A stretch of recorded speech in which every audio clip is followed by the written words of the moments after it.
Hi guys, welcome back to new video. ಈ ಒಂದು video ತುಂಬ ಇಂಪಾರ್ಟೆಂಟು. ಯಾಕೆ ಅಂತ ಹೇಳಿದ್ರೆ ನಿಮ್ಮ ಸೆಕೆಂಡ್ ರೌಂಡ್ ಆಪ್ಷನ್ ಎಂಟ್ರಿನ ಯಾವ ರೀತಿ ಎಡಿಟ್ ಮಾಡೋದು ಅಂತ ಲೈವ್ ಡೆಮೋ ಮಾಡಿ ಸ್ಟೆಪ್ 1ಇಂದನೂ ತೋರಿಸ್ಕೊಡ್ತಾ ಇದ್ದೀನಿ. ವಿಡಿಯೋಗೊಂದು ಲೈಕ್ನ ಮಾಡಿ, ಮತ್ತು ಯಾರೆಲ್ಲ ನಮ್ಮ ಚಾನಲ್ಗೆ ಇನ್ನೂ ಸಬ್ಸ್ಕ್ರೈಬ್ ಆಗಿಲ್ಲ ಸಬ್ಸ್ಕ್ರೈಬ್ ಆಗಿ. ಇದೇ ರೀತಿ KCT ಮುಗಿಯೋ ತನಕ ಕಂಪ್ಲೀಟ್ ಗೈಡೆನ್ಸು ನಮ್ಮ ಚಾನಲಲ್ಲಿ ಫ್ರೀ ಆಗಿರುತ್ತೆ. ಸೊ ಈ ಒಂದು ಲಿಂಕ್ ಬೇಕು ಅಂತ ಹೇಳಿದ್ರೆ ನಮ್ಮ ಡಿಸ್ಕ್ರಿಪ್ಷನಲ್ಲಿ ಹಾಕಿರ್ತೀನಿ, ಅಥವಾ ನೀವು KEA ವೆಬ್ಸೈಟ್ಗೆ ಬಂದು 2ನೇ ಸುತ್ತಿನ ಆಯ್ಕೆ ನಮ್ಮದು ಲಿಂಕ್ ಅಂತ ಇದೆಯಲ್ಲ, ಇದ್ರ ಮೇಲೆ ಕ್ಲಿಕ್ ಮಾಡಿದಾಗ ಈ ಒಂದು ಇಂಟರ್ಫೇಸ್ ಓಪನ್ ಆಗುತ್ತೆ. ಸರ್ವರ್ ಸ್ವಲ್ಪ ಬ್ಯುಸಿ ಇರ್ಬೋದು, ಈಗಲೂ ಸ್ವಲ್ಪ ಬ್ಯುಸಿ ಇದೆ, ಬಟ್ ಮೊದಲಿಗಿಂತ ಪರವಾಗಿಲ್ಲ. ಮುಂಚೆ ಓಪನ್ ಆಗ್ತಿರಲಿಲ್ಲ, ಈಗ ಒಂದು ಸ್ವಲ್ಪ ಹೊತ್ತು ಲೋಡ್ ಆಗಿ ಓಪನ್ ಆಗುತ್ತೆ. ನಿಮಗೆ ನಾಳೆ ಅಷ್ಟರಲ್ಲಿ ಇದು ಕ್ಲಿಯರ್ ಆಗಿರುತ್ತೆ ಅಂತ ಅನ್ಕೊತೀನಿ. ನೋಡಿ, ನಾನು ಕ್ಲಿಕ್ ಮಾಡಿದ್ದೀನಿ, ಇನ್ನೂ ಓಪನ್ ಆಗ್ತಿಲ್ಲ. ಇನ್ನೊಂದು ಸ್ವಲ್ಪ ಹೊತ್ತಲ್ಲೇ ಇದು ಓಪನ್ ಆಗುತ್ತೆ. ಓಪನ್ ಆದ ತಕ್ಷಣ ನೀವು ನಿಮ್ಮ ವೆರಿಫಿಕೇಷನ್ ಸ್ಲಿಪ್ಪು ಅದನ್ನು ರೆಡಿಯಾಗಿ ಇಟ್ಕೊಂಡಿರಿ. ಯಾಕೆಂತ ಹೇಳಿದ್ರೆ QR ಕೋಡ್ ಸ್ಕ್ಯಾನ್ ಮಾಡಬೇಕು, ಅಥವಾ ನೀವು ಹೊಸದಾಗಿ ಏನಿದೆ ಒಂದು CET ನಂಬರ್ನ ಎಂಟ್ರಿ ಮಾಡಬೇಕು. ಈಗ ನೀವೇನು ಮಾಡಿ ಅಂತ ಹೇಳಿದ್ರೆ, ಇಲ್ಲಿ CET ನಂಬರ್ನ ನಾನು ಎಂಟ್ರಿ ಮಾಡ್ತೀನಿ. ಸೊ CET ನಂಬರ್ ಅಲ್ಲ, ಸ್ಕ್ಯಾನ್ ಮಾಡ್ತೀನಿ. ಸ್ಟಾರ್ಟ್ ಸ್ಕ್ಯಾನ್ ಅಂತ ಕೊಡ್ತೀನಿ. ಸೊ ನಾನು ಒಂದು QR ಕೋಡ್ನ ಸ್ಕ್ಯಾನ್ ಮಾಡಿದೆ. ಅದಾದ ತಕ್ಷಣ ನಿಮಗೆ ಇಮಿಡಿಯೇಟ್ಲಿ ಒಂದು OTP ಬರುತ್ತೆ ನಿಮ್ಮ ರಿಜಿಸ್ಟರ್ಡ್ ಮೊಬೈಲ್ ನಂಬರ್ಗೆ. ಈ OTP ಎಂಟರ್ ಆದ ತಕ್ಷಣ ನಿಮಗೆ ಇನ್ನೊಂದು ಇಂಟರ್ಫೇಸ್ ಬರುತ್ತೆ. ಏನದು ಅಂತ ಹೇಳಿದ್ರೆ ಫೇಸ್ ಲಾಗಿನ್. ಸೊ ಫೇಸ್ ಲಾಗಿನ್ಗೆ ಆ ಒಂದು ಕ್ಯಾಂಡಿಡೇಟೇ ಎದುರುಗಡೆ ಇರಬೇಕು ಅಂತ ಅವಶ್ಯಕತೆ ಇಲ್ಲ. ಜಸ್ಟು ಆ ಒಂದು ವೆರಿಫಿಕೇಷನ್ ಸ್ಲಿಪ್ಪಲ್ಲಿ ಆ ಒಂದು ಕ್ಯಾಂಡಿಡೇಟ್ ಫೋಟೋ ಕಾಪಿ ಇರುತ್ತಲ್ಲ, ಅದನ್ನು ತೆಗೆದು ನೀವು ಕ್ಯಾಮರಾ ಮುಂದೆ ಹಿಡಿದ್ರೆ ಸಾಕು, ಆವಾಗ ಓಪನ್ ಆಗುತ್ತೆ. ಈ ಫೋಟೋ ಕ್ಯಾಪ್ಚರ್ ಮಾಡಿದ್ಮೇಲೆ ವೆರಿಫೈಡ್ ಲಾಗಿನ್ ಅಂತ ಕೊಡಿ. ಸ್ವಲ್ಪ ಹೊತ್ತು ಟೈಮ್ ತೊಗೊಂಡು ಲೋಡ್ ಆಗಿ ನೆಕ್ಸ್ಟು ನಿಮ್ಮ ಆಪ್ಷನ್ ಎಂಟ್ರಿ ಎಡಿಟಿಂಗ್ ಪೇಜ್ಗೆ ಓಪನ್ ಆಗುತ್ತೆ. ಅಲ್ಲಿ ನಿಮಗೆ ಕ್ಯಾಂಡಿಡೇಟ್ಸ್ ಆಪ್ಷನ್ ಎಂಟ್ರಿ ಡೀಟೇಲ್ಸ್ ಇರುತ್ತೆ. ವೆಯ್ಟ್ ಮಾಡಿ, ಸ್ವಲ್ಪ ಹೊತ್ತು ಲೋಡ್ ಆಗುತ್ತೆ. ಈಗ ನೋಡಿ ಓಪನ್ ಆಯಿತು ಆಪ್ಷನ್ ಎಂಟ್ರಿ ಪೇಜು. ಇದು ಮೇಯ್ನ್ ಇಂಪಾರ್ಟೆಂಟು. ಇಲ್ಲಿ ನೀವು ನೋಡ್ತಾ ಇರ್ಬೋದು, ಇಲ್ಲಿ ಅಲಾಟ್ಮೆಂಟು, ಇದು ರಿಸಲ್ಟ್ಸ್ ಆಮೇಲೆ ಶೋ ಆಗುತ್ತೆ. ಇಲ್ಲಿ ಕ್ಯಾಂಡಿಡೇಟ್ಸ್ ಆಪ್ಷನ್ ಎಂಟ್ರಿ ಅಂತಿದ್ದಿಲ್ಲ, ಇಲ್ಲಿ ನಿಮ್ಮ ಪ್ರೋಸೆಸ್ ಸ್ಟಾರ್ಟ್ ಆಗುವಂಥದ್ದು. ನೀವು ಭಾಳ ಕೇರ್ಫುಲ್ ಆಗಿರಬೇಕು. ಒಂದು ಸಲ ಅಲ್ಲ 100 ಸಲ ಯೋಚನೆ ಮಾಡಿ ಒಂದು ಆಪ್ಷನ್ಸ್ನ ಡಿಲೀಟ್ ಮಾಡಬೇಕಾದ್ರೆ ಮತ್ತು ರೀಆರ್ಡರ್ ಮಾಡಬೇಕಾದ್ರೆ ಒಂದು ಸಲ ನಿಮ್ಮ ಪೇರೆಂಟ್ಸ್ ಜೊತೆ ಕೂತ್ಕೊಂಡು ಡಿಸ್ಕಸ್ ಮಾಡಿ, ನನಗೆ ಈ ಕಾಲೇಜು ಹೋಗ್ಬೇಕಾ ಬೇಡವಾ, ನಿಮ್ಮ ಮನೆ ಹತ್ರ ಇದೆಯಾ, ಅಥವಾ ಕಾಲೇಜ್ ಪ್ಲೇಸ್ಮೆಂಟ್ಸ್ ಚೆನ್ನಾಗಿದೆಯಾ ಅಂತ. ನಿಮ್ಮ ಆಪ್ಷನ್ ಎಂಟ್ರಿ ಎಡಿಟಿಂಗ್ಗೆ ಲಾಸ್ಟ್ ಡೇಟು 25th ಅಂತ ಮೆನ್ಷನ್ ಮಾಡಿದರೆ ಅಪ್ ಟು 1:30 PM. ಈ ಒಂದು ಕ್ಯಾಂಡಿಡೇಟ್ಸ್ ಆಪ್ಷನ್ ಎಂಟ್ರಿ ಮೇಲೆ ಕ್ಲಿಕ್ ಮಾಡ್ಕೊತೀನಿ. ಸೊ ಯಾವುದೇ ರೀತಿ ಎರರ್ ಬರ್ತಾ ಇದ್ರೆ ಸಾಕು. ಇಂದ ನಿಮ್ಮ ಇಂಪಾರ್ಟೆಂಟ್ ಸ್ಟೆಪ್ ಸ್ಟಾರ್ಟ್ ಆಗುವಂಥದ್ದು. ಸೊ ಇಲ್ಲಿ ಏನು ನೋಡ್ತಾ ಇದ್ದೀರಲ್ಲ, ನೀವು ಇದ್ರ ಮೇಲೆ ಕ್ಲಿಕ್ ಮಾಡಿಕೊಂಡು ಇಲ್ಲಿ ಏನಂತ ಇದೆ, ನಾನು ಸೆಕೆಂಡ್ ರೌಂಡಲ್ಲಿ ಪಾರ್ಟಿಸಿಪೇಟ್ ಮಾಡೋದಕ್ಕೆ ಒಪ್ಕೊಂಡಿದ್ದೀನಿ. ಅಂದರೆ ಸೆಕೆಂಡ್ ರೌಂಡಲ್ಲಿ ನನಗೆ ಸೀಟ್ ಸಿಕ್ಕಿದ್ರೆ ಅಡ್ಮಿಷನ್ ಆಗ್ತೀನಿ, ಇಲ್ಲ ಎಕ್ಸಿಟ್ ಆಗ್ತೀನಿ ಅನ್ನೋ ಒಂದು ಇದನ್ನು ನೀವು ಚೂಸ್ ಮಾಡಿಕೊಂಡು ಎಕ್ಸೆಪ್ಟ್ ಮಾಡಿಕೊಂಡು ಅಗ್ರಿ ಮೇಲೆ ಕ್ಲಿಕ್ ಮಾಡಿ. ಸೊ ಈ ಅಗ್ರಿ ಮೇಲೆ ಕ್ಲಿಕ್ ಮಾಡಿದ ತಕ್ಷಣ ನಿಮ್ಮ ನೆಕ್ಸ್ಟ್ ಪ್ರೋಸೆಸ್ಸು ಸ್ಟಾರ್ಟ್ ಆಗುವಂಥದ್ದು. ಸ್ವಲ್ಪ ಟೈಮ್ ತಗೊಳ್ತಾ ಇದೆ ಲೋಡ್ ಆಗೋದಕ್ಕೆ. ಇಲ್ಲಿ ನೋಡಿ, ನಿಮ್ಮ ಫೈನಲ್ ಆಪ್ಷನ್ ಎಂಟ್ರಿ ಎಡಿಟ್ ಮಾಡೋದಕ್ಕೆ ಇಲ್ಲಿ ಇದು ಇಂಪಾರ್ಟೆಂಟ್, ತುಂಬ ಇಂಪಾರ್ಟೆಂಟು. ನೀವು ಏನು ಆಪ್ಷನ್ ಎಂಟ್ರಿ ಅಲ್ಲಿ ಹಾಕಿರ್ತೀರ ಫಸ್ಟ್ ರೌಂಡಲ್ಲಿ, ಅದು ಇಲ್ಲಿ ಮೆನ್ಷನ್ ಆಗಿರುತ್ತೆ ಕ್ಲಿಯರ್ ಆಗಿ. ಇಲ್ಲಿ ನೀವೇನು ಮಾಡ್ಬೋದು, ಈಗ ನೋಡಿ, ಇಲ್ಲಿ ಈಗ ಸಿಗುವಂಥದ್ದು ನೀವು ಇಂಜಿನಿಯರಿಂಗ್ ಅಂತ ಟೈಪ್ ಮಾಡಿಬೇಕಾದ್ರೆ, ಸೊ ಇಲ್ಲಿ ಆಪ್ಷನ್ಸು ಶೋ ಆಗೋದು ತುಂಬ ರೇರು. ಯಾಕೆ ಅಂತ ಹೇಳಿದ್ರೆ ಇಂಜಿನಿಯರಿಂಗ್ ಇಲ್ಲಿ ನೋಡಿ ಏನೂ ತೋರಿಸ್ತಾ ಇಲ್ಲ. ಬಟ್ ನೀವು ಅದೇ ಆಯುಷ್ ಅಂತ ಸೆಲೆಕ್ಟ್ ಮಾಡಿ, ಇಲ್ಲಿ BAMS ಕೋರ್ಸು. ಸೊ ಆಯುಷ್ ಅಂತ ಸೆಲೆಕ್ಟ್ ಮಾಡಿ, ಇಲ್ಲಿ ಬೇಕಾದರೆ ತೋರಿಸುತ್ತೆ ನಿಮಗೆ. ನೆಕ್ಸ್ಟು ಬೇಕಾದರೆ ಲೈವ್ ಡೆಮೋ ಮಾಡಿ ತಿಳಿಸ್ಕೊಡ್ತೀನಿ ಅವ್ರಿಗೆ ಸಪ್ರೇಟು. ಅದು ಬಿಟ್ಟರೆ ಈಗ ನೋಡಿ ಎಡಿಟ್ ಯಾವ ರೀತಿ ಮಾಡೋದು ಅಂತ ಹೇಳಿದ್ರೆ, ಫಸ್ಟು ಇಲ್ಲಿ ನೀವು ಏನು ಆಪ್ಷನ್ ಫಸ್ಟ್ ರೌಂಡಲ್ಲಿ ಮಾಡಿರ್ತೀರ ಅದು ಕ್ಲಿಯರ್ ಆಗಿ ಇಲ್ಲಿ ಮೆನ್ಷನ್ ಆಗಿರುತ್ತೆ. ನೀವು ಏನು ಮಾಡ್ಬೋದು ಅಂತ ಹೇಳಿದ್ರೆ, ಇಲ್ಲಿ ನಿಮ್ಮ ನಂಬರ್ ಏನಿದೆ, ಇಲ್ಲಿ ನಂಬರ್ನ ಚೇಂಜ್ ಮಾಡ್ಬೋದು.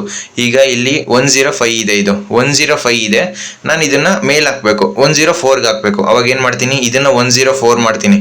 ನೆಕ್ಸ್ಟು ಇದನ್ನು 105 ಮಾಡ್ತೀನಿ. ಹಿಂಗೆ ಕೊಟ್ಟಾದ್ಮೇಲೆ ನೆಕ್ಸ್ಟು ಇಲ್ಲಿ ಅಪ್ಡೇಟ್ ಅಂತ ಕೊಡಬೇಕು. ಇಲ್ಲಿ ನಿಮ್ಮ ಅಪ್ಡೇಟ್ ಪ್ರೋಸೆಸ್ ಸ್ಟಾರ್ಟ್ ಆಗಿ ಒಂದು ಅಪ್ಡೇಟ್ ಅಂತ ಬರಬೇಕಲ್ಲಿ. ಇಲ್ಲಿ ರೈಟ್ ಸೈಡಲ್ಲಿ ಒಂದು ಗ್ರೀನ್ ಮಾರ್ಕ್ ಒಂದು ಪಾಪಪ್ ಬರುತ್ತೆ. ಸೊ ಆವಾಗ ಆ ಒಂದು ಅಪ್ಡೇಟ್ ಆಪ್ಷನ್ನು ಕೊಟ್ಟಾಗ ನಿಮ್ಮ ಆಪ್ಷನ್ ಎಂಟ್ರಿ ಎಡಿಟ್ ಆಗುತ್ತೆ. ಅಕಸ್ಮಾತ್ ನಿಮಗೆ ಇಲ್ಲಿ ಯಾವುದೋ ಒಂದು ಕಾಲೇಜ್ ಬೇಡವಾ, 0 ಸೆಲೆಕ್ಟ್ ಮಾಡಿ. ಸೊ 0 ಇಲ್ಲಿ ಏನು ಎಂಟರ್ ಮಾಡಿದ್ರಿ 105 104 ಆ ರೀತಿ 0 ಸೆಲೆಕ್ಟ್ ಮಾಡ್ಕೊಂಡಾಗ 0 ಸೆಲೆಕ್ಟ್ ಮಾಡಿ ಅಪ್ಡೇಟ್ ಕೊಡಿ. ಪ್ರತಿಯೊಂದು ಸ್ಟೆಪ್ಪಲ್ಲಿ ನೀವು ಅಪ್ಡೇಟ್ ಕೊಡಬೇಕು. ಆವಾಗ ಮಾತ್ರ ಆ ಒಂದು ಕಾಲೇಜು ನಿಮ್ಮ ಆಪ್ಷನ್ ಎಂಟ್ರಿಯಿಂದ ಇಲ್ಲಿ ನೋಡಿ ಆಪ್ಷನ್ಸ್ ಅಪ್ಡೇಟೆಡ್ ಅಂತ ಬರುತ್ತೆ. ಈ ರೀತಿ ನಿಮಗೆ ಯಾವ ಕಾಲೇಜ್ ಮೇಲ್ ಹಾಕಬೇಕು, ಯಾವ ಕಾಲೇಜ್ ಕೆಳಗೆ ಹಾಕಬೇಕು, ಇದನ್ನು ನೀವು ಡಿಸೈಡ್ ಮಾಡಬೇಕು. ಇಲ್ಲಿ ಬೇಕಾದರೆ ನೀವು ಮಹಾರಾಜ ಇನ್ಸ್ಟಿಟ್ಯೂಟ್ ಆಫ್ ಟೆಕ್ನಾಲಜಿ ಈ ಒಂದು ಕಾಲೇಜ್ ಬೇಡವಾ, ಈ ಒಂದು ಕಾಲೇಜ್ 0 ಅಂತ ಕೊಡಿ. ಆವಾಗ ಆ ಒಂದು ಕಾಲೇಜು ಕಂಪ್ಲೀಟ್ಲಿ ಡಿಲೀಟ್ ಆಗುತ್ತೆ. ಬಟ್ ಭಾಳ ಕೇರ್ಫುಲ್ ಆಗಿ ಈ ಒಂದು ಪ್ರೋಸೆಸ್ನ ಮಾಡಬೇಕಾಗುತ್ತೆ. ನೆಕ್ಸ್ಟು ಬೇಕು ಅಂತ ಹೇಳಿದ್ರೆ ನಿಮಗೆ ಸಪ್ರೇಟು ಒಂದು BAMS ಸ್ಟೂಡೆಂಟ್ಸ್ ಯಾವ ರೀತಿ ಆಪ್ಷನ್ ಎಂಟ್ರಿ ಮಾಡೋದು ಅದು ತಿಳಿಸ್ಕೊಡ್ತೀನಿ. ಸದ್ಯಕ್ಕೆ ಈ ರೀತಿ ಇದೆ ನಿಮ್ಮ ಪ್ರೋಸೆಸ್ಸು. ಇದರಲ್ಲಿ ಯಾವುದೋ ಒಂದು ಕಾಲೇಜ್ ನಿಮ್ಗೆ ಬೇಡವಾ, ಈಗ ನಿಮ್ಗೆ ತೋರಿಸ್ತೀನಿ ನೋಡಿ. ಫಸ್ಟು ಈಗ sir M Visvesvaraya Dayanand Sagar college ಇರಲಿ. Next MS Ramaiah.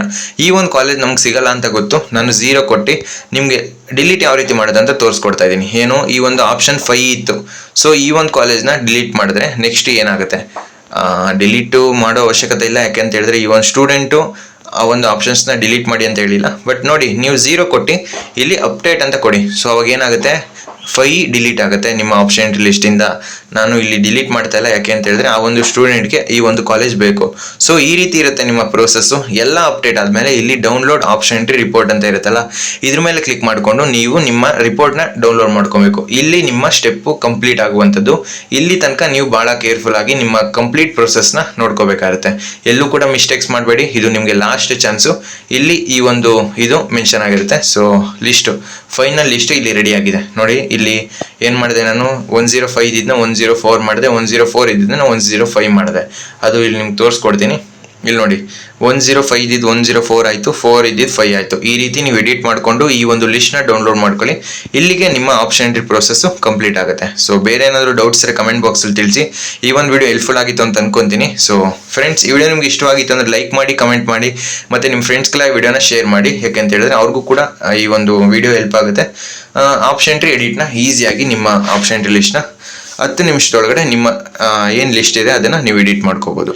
Cost on deposit ಬಗ್ಗೆನೂ ಸುಮಾರು ಸ್ಟೂಡೆಂಟ್ಸ್ ಕೇಳಿದ್ದೀರಾ. ಸೊ ಕಾಸ್ಟ್ ಆನ್ ಡೆಪಾಸಿಟ್ ಬಗ್ಗೆ ನಿಮಗೆ ಸಪ್ರೇಟ್ ವಿಡಿಯೋ ಮಾಡಿ ತಿಳಿಸ್ಕೊಡ್ತೀನಿ. ಬೇಕು ಅಂತ ಹೇಳಿದ್ರೆ ಕಮೆಂಟ್ ಬಾಕ್ಸಲ್ಲಿ ತಿಳಿಸಿ. ಲೈವ್ ಡೆಮೋ ಫೀಸ್ ಪೇಮೆಂಟ್ ಯಾವ ರೀತಿ ಮಾಡೋದು, ಅದು ಆಫ್ಲೈನಾ ಆನ್ಲೈನಾ, ಅದು ಇನ್ನೊಂದು ಅಪ್ಡೇಟ್ ಬರಬೇಕು KE ಕಡೆಯಿಂದ. ನಿಮಗೆ ಅದು ಗೊತ್ತಾದ ತಕ್ಷಣ ತಿಳಿಸ್ತೀನಿ. ವಾಟ್ಸಪ್ ಚಾನಲ್ಗೆ ಜಾಯ್ನ್ ಆಗಿರಿ. ಮತ್ತು ಇನ್ನೊಂದು ಬಿಗ್ ಚೇಂಜಸ್ ಏನು ಅಂತ ಹೇಳಿದ್ರೆ, ಈ ಒಂದು ನಿಮ್ಮ ಸೆಕೆಂಡ್ ರೌಂಡಲ್ಲಿ ಇರೋದು ನಿಮಗೆ 2 ಚಾಯ್ಸು. ಚಾಯ್ಸ್ 1 ಇಲ್ಲ ಅಂತ ಹೇಳಿದ್ರೆ ಚಾಯ್ಸ್ 4. ಇದೆರಡೇ ಚಾಯ್ಸಲ್ಲಿ ನೀವು ಆಟ ಆಡಬೇಕು.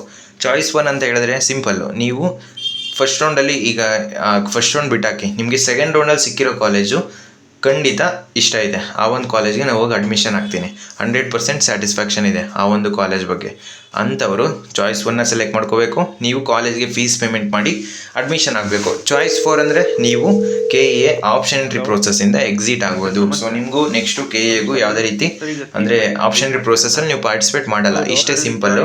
ಸೊ ಅದರಿಂದ ಭಾಳ ಕೇರ್ಫುಲ್ ಆಗಿರ್ಬೇಕು ಈ ಒಂದು ರೌಂಡು. ಮತ್ತು ಚಾಯ್ಸ್ 2, ಚಾಯ್ಸ್ 3 ಏನು ಈಗ ಸದ್ಯಕ್ಕೆ ಇಲ್ಲ. ಸೊ ಇದು KE ಕಡೆಯಿಂದ ಒಂದು ಚೇಂಜಸ್ಸು. ಇದು ಚೇಂಜಸ್ ಮಾಡಿರೋದು ತಪ್ಪಿಲ್ಲ, ನಿಮಗೆ ಪ್ರತಿಯೊಂದು ವಿಡಿಯೋದಲ್ಲಿ ಹೇಳ್ತಾ ಇದ್ದೀನಿ. ಚೇಂಜ್ ಮಾಡಿರೋದು ನಿಜವಾಗ್ಲೂ ತಪ್ಪಿಲ್ಲ, ಅದನ್ನು ಮುಂಚೆನೇ ತಿಳಿಸ್ಬೇಕಿತ್ತು ಇವರು. ಸೊ ನನ್ನ ಅನಿಸಿಕೆ ಮಾತ್ರ ಹೇಳ್ತಾ ಇರೋದು ನಾನು. ಇದು ಮಿಕ್ಕಿದ್ದೆಲ್ಲ KEಗೆ ಡಿಪೆಂಡ್ ಆಗುವಂಥದ್ದು. ಇನ್ನೇನಾದರೂ ಬೇರೆ ಡೌಟ್ಸ್ ಇದ್ರೆ ಕಮೆಂಟ್ ಬಾಕ್ಸಲ್ಲಿ ತಿಳಿಸಿ, ನಾನು ನಿಮಗೆ ಸಪ್ರೇಟ್ ವಿಡಿಯೋ ಮಾಡಿ ತಿಳಿಸ್ಕೊಡ್ತೀನಿ. ಅದೇ ಭಾಳ ಕೇರ್ಫುಲ್ ಆಗಿರಬೇಕಾಗುತ್ತೆ. ಪದೇ ಹೇಳ್ತಾ ಇರೋದು ಯಾಕೆ ಅಂತ ಹೇಳಿದ್ರೆ, ಇದು ನಿಮ್ಮ ಮೋಸ್ಟ್ ಆಫ್ ಸ್ಟೂಡೆಂಟ್ಸ್ಗೆ ಇದು ಹೊಸ ರೌಂಡ್ ಆಗಿರೋದ್ರಿಂದ, ಅಂದರೆ ಎಡಿಟಿಂಗು ನೀವು ಭಾಳ ಕೇರ್ಫುಲ್ ಆಗಿರಿ. ನೀವು ಡಿಲೀಟ್ ಯಾವಾಗ ಮಾಡಬೇಕು ಅಂತ ಹೇಳಿದ್ರೆ, ನೀವು ಆ ಒಂದು ಕಾಲೇಜ್ ನಿಮಗೆ ಇಷ್ಟನೇ ಇಲ್ಲ, ಒಂಚೂರು ನಿಮ್ಗೆ ಆ ಕಾಲೇಜ್ ಸಿಗಲೇಬಾರ್ದು ಅಂತ ಅನ್ಸುತ್ತೆ ನಿಮ್ಮ ಮೈಂಡಲ್ಲಿ, ಆ ಒಂದು ಸಿಚುವೇಶನ್ ಮಾತ್ರ ಆ ಒಂದು ಕಾಲೇಜ್ನ ಡಿಲೀಟ್ ಮಾಡಿ. ಇಲ್ಲ ಅಂದರೆ ಯಾವುದೇ ಕಾರಣಕ್ಕೂ ಡಿಲೀಟ್ ಮಾಡೋದಕ್ಕೆ ಹೋಗ್ಬಿಡಿ. ಸೀಟ್ ಸಿಕ್ಕಿಲ್ಲ ಅನ್ನೋರು ಮಾತ್ರ ನೀವು ಕಾಲೇಜ್ನ ಡಿಲೀಟ್ ಮಾಡಿದಷ್ಟು ನಿಮಗೆ ಚಾನ್ಸ್ ಕಡಿಮೆ ಆಗ್ತಾ ಬರುತ್ತೆ. ಅಂದರೆ ಈಗ ನೋಡಿ, ನಿಮ್ಮ ರ್ಯಾಂಕು 1 ಲ್ಯಾಕ್ ಇದೆ, ನಿಮ್ಮ ಕಾಲೇಜ್ ಲಿಸ್ಟಲ್ಲಿ 10,000 ಇರೋದನ್ನ ಆ್ಯಡ್ ಮಾಡಿದ್ದೀರಾ.